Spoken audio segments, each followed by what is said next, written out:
பொங்கலோ பொங்கல், பொங்கலோ பொங்கல். பொங்கல் என்றால் அறுவடை காலத்தில் சிறப்பாக கொண்டாடப்படும் திருவிழா. தமிழ் மக்கள் பொங்கலை 4 நாட்கள் கொண்டாடுவார்கள். முதல் நாள் போகி பண்டிகை. மார்கழி மாதத்தில் கடைசி நாளை கொண்டாடப்படும் தினம்தான் இந்த போகி பண்டிகை. இரண்டாவது நாள் தை பொங்கல்.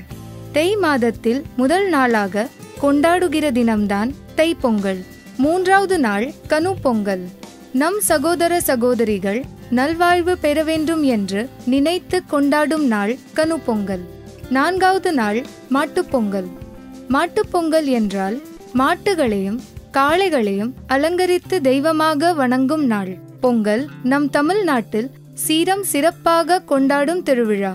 ராஜ்ஸ்ரீ தமிழின் இணையதளத்தின் நேயர்களுக்கு எங்கள் இணைய பொங்கல் புத்தாண்டு நல்வாழ்த்துக்கள்.